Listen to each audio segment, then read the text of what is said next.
How are you doing, Alan? It's lovely to be here. Lovely to see you, as always. It's I have a bunch of stuff I want to talk to you about, but I wanted to first talk to you about a little bit about Doyle. I mean, that's a show that meant so much to me, meant so much to people from Newfoundland and Labrador. It meant a lot of people, meant a lot to Canadians. You did it for 6 years.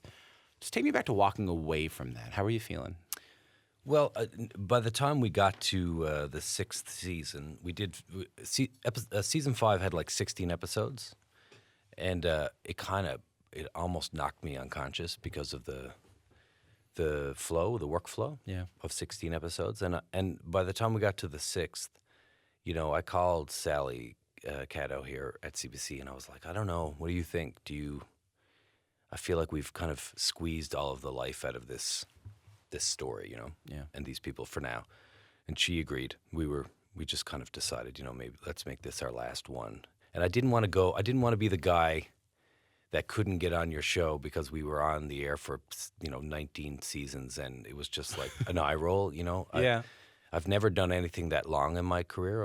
I've always stayed away from long running plays and long commitments. So did this feel like a bit of a risk to go back to television? Because I didn't know what you were going to do. I mean, we're buddies. I didn't know what you were going to do. Well, you never know what one. I didn't know what I was going to do because you don't know if it's going to work, right? But no, we've been doing Frontier, which was a wonderful ice pan to jump to. Because that's less you in the forefront, right? Exactly. It's Jason Momoa's show and a cast of a million superstar actors. So, but we are producing it, so it kind of kept the engine running and allowed me to work on the adaptation of Cot with all of my writing partners and just kind of get it ready to where it needed to be. As you mentioned, Cot is based on the Giller-nominated book by Lisa Moore. Is there a moment where you're reading the book, maybe for the third or fourth time, that you go, okay, I gotta turn this into a TV show?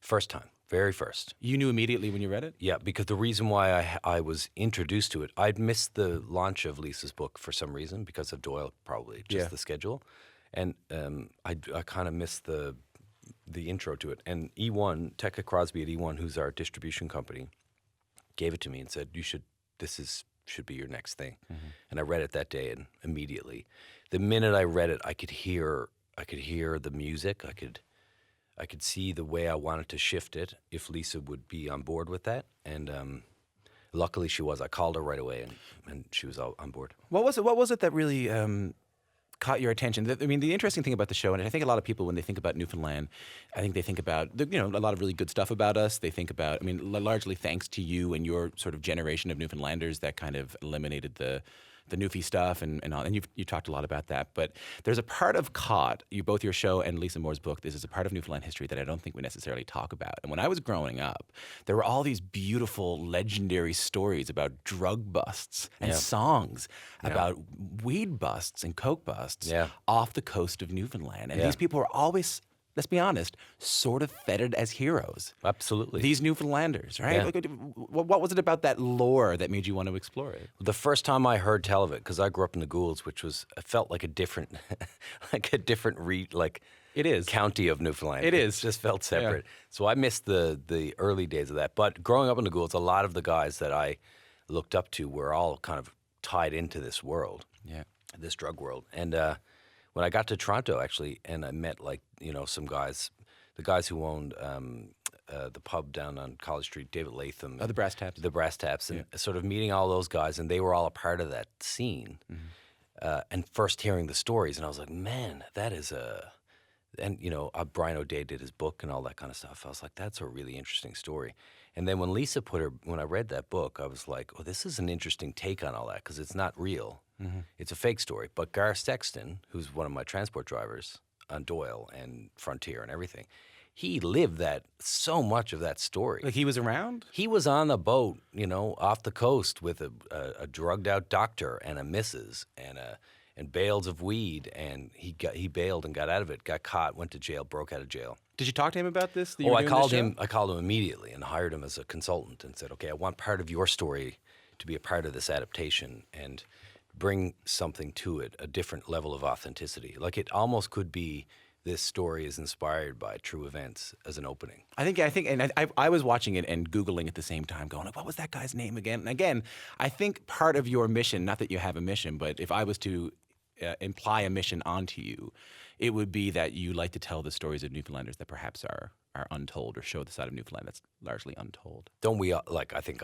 every single one of us want that, right? Yeah. And I just have been given some weird platform and opportunity, so... When I watched the show last night, I thought, just before we turned on the microphones, I told you that I thought I was expecting a little bit something different, or I was expecting something different, knowing you from Doyle, too. If people know you from Doyle, are you concerned about whether they're going to enjoy COD or not, or what their expectations are going in? It's funny because I know I didn't really until this morning. You kind of like, on two sides to this. So as a writer, I definitely wanted to make a departure from a comedic. I wanted to do a drama. Yeah. And I wanted to challenge myself that way because Doyle was something that we did, it's ingrained in Perry Chaffin, our DNA, to be silly and ridiculous. You know us both. Mm-hmm. We're ridiculous constantly. So it was fun to kind of test myself. And we were forced separated as writers because he was working on Frontier and on his own show, another show called Brimstone. And he was developing that, and I was alone. So I was away from the comfort of what I was used to. So it started that way, and I kind of pushed it into a drama side. He later came on board and helped me out. And as an actor, I come from the theater. I've never done a comedic play in my life. It's always been like drama about everybody dying. It's kind of where I like to live as an actor. So it was fun to kind of jump into that. So I didn't really think about, you can't really think about what people are going to think. You just got to go with your gut and hope and pray that they follow you. I think they will. If you're just tuning in, you're listening to Q on CBC Radio and PRI Public Radio International. If you're just joining us, I'm speaking with actor Allan Hawco about his new CBC show, Caught, the latest production filmed in our home province of Newfoundland and Labrador.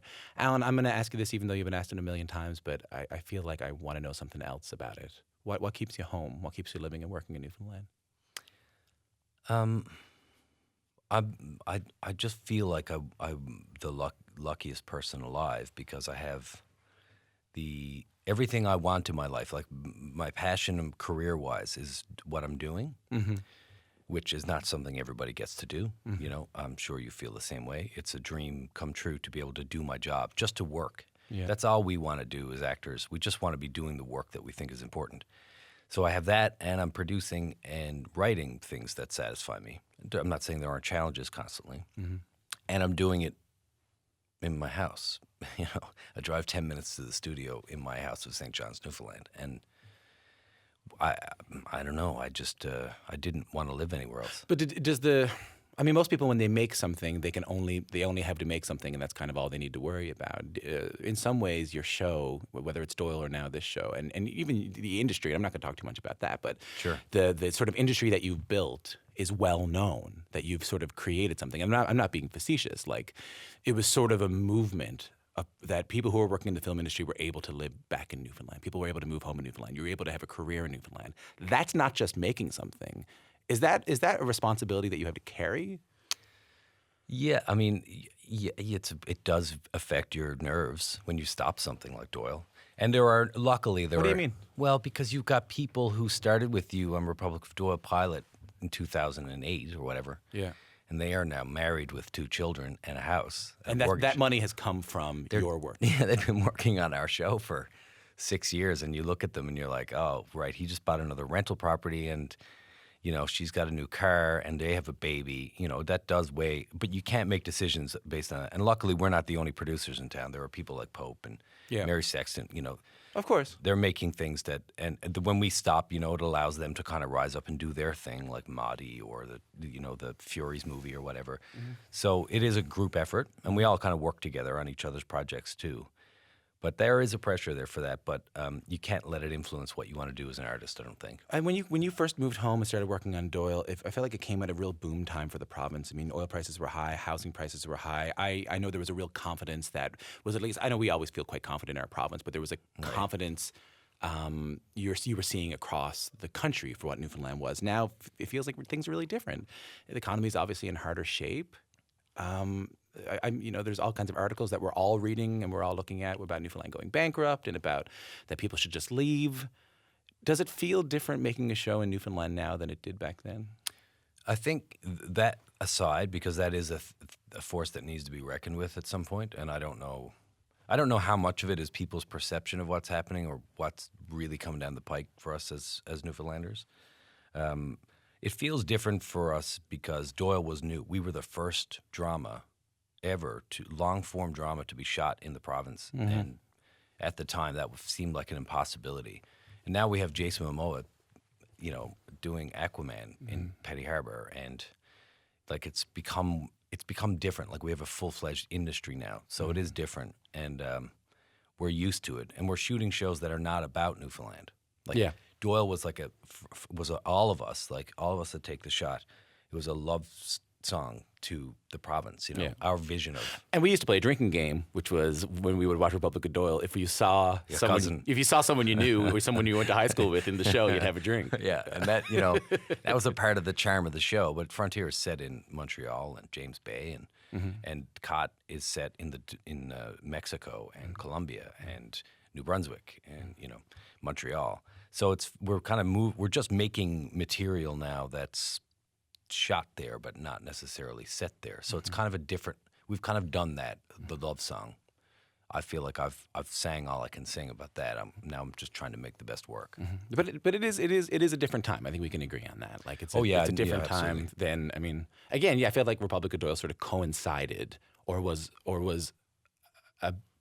either a benefactor or a motivator of a certain optimism in Newfoundland. And agreed. As someone who lives away now, I still have incredible optimism for my home province. Of course I do, but it's hard to ignore some of these articles and hard to ignore some of the pessimism.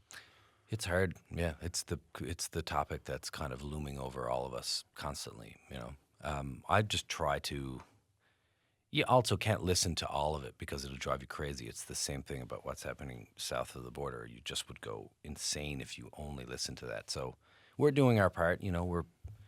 We're providing employment to a place that needs it right now. That was always a big part of my dream, is that my friends that I've been working with for my whole career, if I could find ways for them to keep working there. What's secret of the anti-hero? Why do I feel like your characters, if I saw them on paper, whether it's Jake Doyle or Slaney, which is my favorite last name in Newfoundland, I think. Cool, isn't it? In this new show, I feel like on paper I shouldn't root for them, but I do. What's the secret to the anti-hero? I think there's just something really human about it. There are types of shows that you can create a cookie cutter lead or protagonist that you can follow and they're flawless, and that works. I'm not super drawn to that as a viewer or as an actor or creator. I like the idea that there's a razor line between what's morally right and what's wrong, because look at just the weed scenario of these guys selling weed and all these guys we talked about. Their lives were ruined. Ruined. They did hard time for selling weed that's now legal, and we're debating about what liquor store will carry the weed.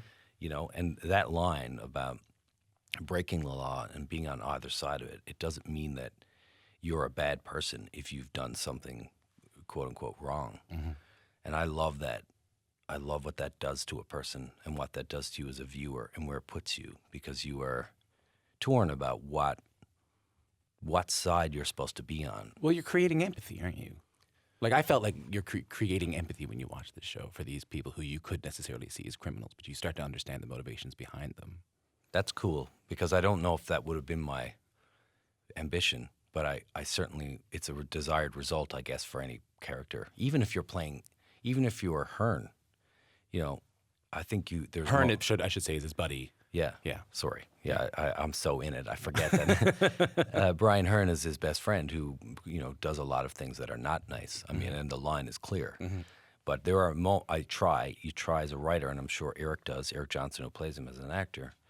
There has to be moments where you have to feel for him as a human being. And as a writer, I love him as much as I love Slaney or as much as I love Ada. And you want to give them the opportunity to make their case to an audience. Do you know what I mean? I do. Allan, it's always such a pleasure to talk to you. And you gave me so much advice before I started this show. And we sat down and had a beer in Toronto while you were guest hosting this show, and it meant the world to me. I don't know if it was advice, Tom. We just had pints, and you were amazing. You're killing it. I love this show so much, and you're doing such a great job. I think it was advice, and I appreciate it. Hey, man, listen. But it's great to be here. But it's always pints. Always pints. Allan Hawco, thanks for coming in. Thanks, buddy. Congratulations on Caught. Thanks so much.